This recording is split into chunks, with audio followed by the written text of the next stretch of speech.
बिस्मिल्लाहिर्रहमानिर्रहीम। अस्सलाम वालेकुम। मैं हूं शाहिद नज़ीर और आप देख रहे हैं मेरा यूट्यूब चैनल मेरे संग। ये कहानी आखिरी मुग़ल बादशाह बहादुर शाह ज़फ़र की है, जिनका इंतकाल बर्मा की जेल में हुआ था और अंग्रेज़ों ने उन्हें खुफिया तौर पर दफन कर दिया था।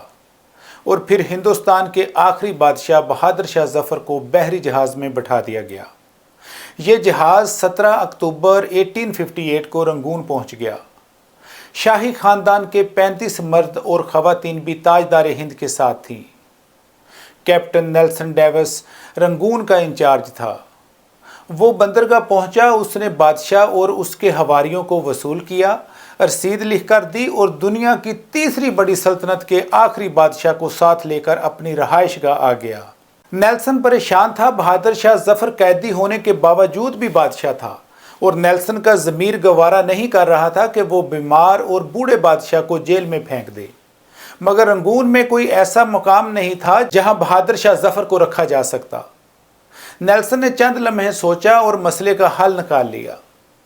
नेल्सन ने अपने घर का गैराज खाली करवाया और ताजदार हिंद ज़िले सुबहानी और तमूरी लहू के आखिरी चश्मो चिराग को अपने गैराज में कैद कर दिया। बहादुर शाह ज़फ़र 17 अक्टूबर 1858 को इस गैराज में पहुंचा और 7 नवंबर 1862 तक 4 साल वहां रहा। बहादुर शाह ज़फ़र ने अपनी मशहूर ज़माना गज़ल लगता नहीं मेरा दिल उजड़े दियार में, किसकी बनी है आलमे नापायदार में, और कितना बदनसीब है ज़फ़र के दफन के लिए, 2 गज़ जगह भी ना मिली कोई यार में, इस गैराज में लिखी थी। 7 नवंबर का दिन था, सन था 1862। बदनसीब बादशाह की खात्मा ने शदीद परेशानी में कैप्टन नेल्सन डेविस के दरवाजे पर दस्तखत दी। अंदर से अर्दली ने ऊंची आवाज़ में बोलने और इस बदतमीज़ी की वजह पूछी। खात्मा ने टूटी फूटी आवाज़ में जवाब दिया, ज़िले सुबहानी का सांस उखड़ रहा है। अर्दली ने जवाब दिया, साहिब कुत्ते को कंघी कर रहे हैं, मैं उन्हें डिस्टर्ब नहीं कर सकता। खात्मा ने ऊंची आवाज़ में रोना शुरू कर दिया। अर्दली उसे चुप कराने लगा मगर आवाज़ नेल्सन तक पहुंच गई। वो गुस्से से बाहर निकला। खात्मा ने जब नेल्सन को देखा तो उसके पाँव में गिर गई। वो मरते हुए बादशाह के लिए गैराज की खिड़की खुलवाना चाहती थी। बादशाह मौत से पहले आज़ाद और खुली हवा का एक घूंट भरना चाहता था।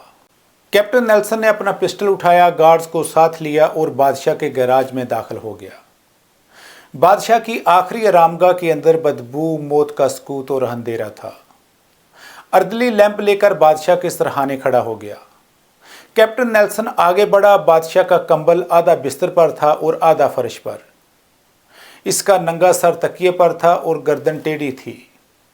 आंखें बाहर निकली हुई थीं, गर्दन की रगें फूली हुई थीं और खुश्क जर्द होंठों पर मक्खियां बिनबिना रही थीं।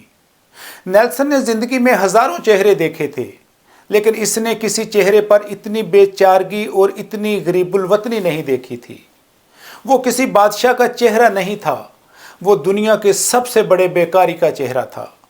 और इस चेहरे पर एक आज़ाद सांस, जी हाँ, सिर्फ एक आज़ाद सांस की अपील तहरीर थी।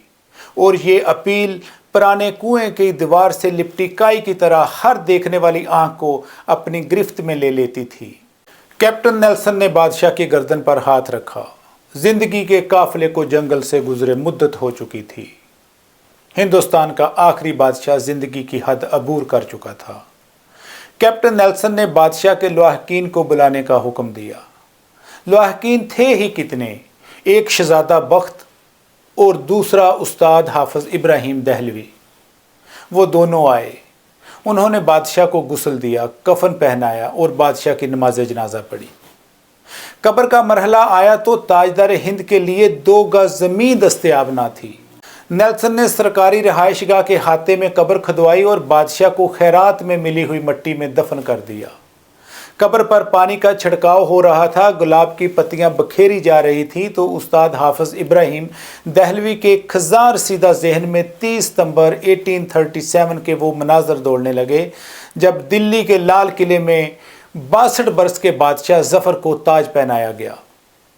हिंदुस्तान के नए बादशाह को सलामी देने के लिए पूरे मुल्क से लाखों लोग जमा हुए और बादशाह जब शाही लिबास और शाही ताज सर पर सजाकर जहांगीरी तलवारें लटकाकर दरबार में आया तो पूरा दिल्ली नारों से गूंज उठा और रकासाएँ रक्स करने लगीं।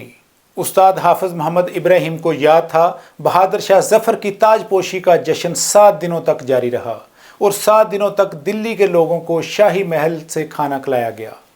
मगर 7 नवंबर 1862 की इस ठंडी सुबह बादशाह की कब्र को एक कारी तक नसीब ना था। उस्ताद हाफिज मोहम्मद इब्राहिम की आंखों में आंसू आ गए। उसने जूते उतारे, बादशाह की कब्र पर खड़े होकर सूरह तौबा की तिलावत शुरू कर दी। हाफिज मोहम्मद इब्राहिम के गले से सोज के दरिया बहने लगे। ये कुरान मजीद की तिलावत का इजाज़ था या फिर उस्ताद इब्राहिम के गले का सोज? कैप्टन नेल्सन की आंखों में आंसू आ गए। उसने हाथ उठाया और इस गरीबुल वतन कब्र को सलूट कर दिया और इस आखिरी सलूट के साथ ही मुगल सल्तनत का सूरज हमेशा हमेशा के लिए गरूब हो गया। आप अगर कभी रंगून जाए तो आपको डैगन टाउनशिप की कच्ची गलियों में आज भी बहादुर शाह जफ़र की नस्ल के ख़ानदान मिल जाएंगे। ये आखिरी मुग़ल बादशाह की असल औलाद हैं, मगर ये औलाद आज सरकार के वजीफ़े पर चल रही है। ये कच्ची ज़मीन पर सोती है, नंगे पाँव फिरती है, मांग कर खाती है और टीन के कनस्तरों में सरकारी नल से पानी भरती है। मगर ये लोग इस कसम पुरसी के बावजूद खुद को शहजादे और शहजादियाँ कहते हैं। ये लोगों को दास्तानें सुनाते हैं और लोग कह के लगाकर रंगून की गलियों में गुम हो जाते हैं। ये लोग शहजादे और शहजादियाँ कौन हैं? ये हिंदुस्तान के आखिरी बादशाह की सियासी गलतियाँ हैं। बादशाह ने अपने गिर्द नाअहल, खुशामदी और करप्ट लोगों का लश्कर जमा कर लिया था। ये लोग बादशाह की आंखें भी थे, उसके कान भी और उसका ज़मीर भी। बादशाह के 2 बेटों ने सल्तनत आपस में तकसीम कर ली थी। एक शहजादा दाखिली अमूर का मालिक था और दूसरा खारजी। दोनों के दरमियान लड़ाई भी चलती रहती थी और बादशाह इन दोनों की हर गलती को और कोताही को माफ़ कर देता था। अवाम महंगाई की जद में आ गई थी, महंगाई आसमां को छू रही थी। खुराक मंडियों से कटाई के मौसमों में ही गायब हो जाती थी। सौदागर मुंह मांगी कीमत पर लोगों को गंदम, गुड़ और तरकारी बेचते थे। टैक्सों में रोज़ बरोज़ इजाफा होता था। शहजादों ने दिल्ली शहर में कबूतरों के दानों तक पर टैक्स लगा दिया था। तोहफ़ों की कमाई का एक हिस्सा शहजादों की जेब में चला जाता था। रियासत शाही दरबार के हाथ से निकल चुकी थी। नवाब, सूबेदार, अमीर और सुल्तान आज़ाद हो चुके थे और ये लोग मुग़ल सल्तनत को मानने से इनकारी थे। फ़ौज तलवार की नोक पर बादशाह से जो चाहती मनवा लेती थी। अवाम बादशाह और उसके ख़ानदान से बेजार हो चुके थे। ये गलियों और बाज़ारों में बादशाह को गालियां देते थे और कोतवाल चुपचाप उनके पास से गुजर जाते थे। जबकि अंग्रेज़ मजबूत होते जा रहे थे, अंग्रेज़ बादशाह के वफादारों को कत्ल कर देते थे और शाही ख़ानदान जब एहतजाज करता तो अंग्रेज़ बादशाह को ये बताकर हैरान कर देता था ज़िल्ले इलाही वो शख्स आपका वफादार नहीं था। बादशाह उस पर यकीन कर लेता था। बादशाह ने तवील अरसे तक अपनी फ़ौज भी टेस्ट नहीं की थी। चनाचे जब लड़ने का वक्त आया तो फ़ौजियों से तलवारें तक न उठाई गई। इन हालात में जब आज़ादी की जंग शुरू हुई तो बादशाह लड़ाई से फ़रार हो गया। मुजाहिदीन जज्बे से लबरेज थे, लेकिन उनके पास क़यादत नहीं थी। बादशाह डबल माइंडेड था। ये अंग्रेज़ से लड़ना भी चाहता था और शाही मुद्दत भी पूरी करना चाहता था। इस जंग का भी वही नतीजा निकला जो डबल माइंडेड होकर लड़ी जाने वाली जंगों का निकलता है। शाही ख़ानदान को दिल्ली में ज़िबा कर दिया गया, जबकि बादशाह जिला वतन हो गया। बादशाह कैप्टन नेल्सन के गैराज में कैद रहा, घर के हाथा में दफन हुआ। उनकी औलादें शहर में निकलती हैं तो उनके चेहरों पर साफ लिखा होता है, जो बादशाह अपनी सल्तनत, अपने मैंडेट की हिफाजत नहीं करते, जो अवाम का एतमाद खो बैठते हैं, उनकी औलादें इसी तरह गलियों में खुआर होती हैं।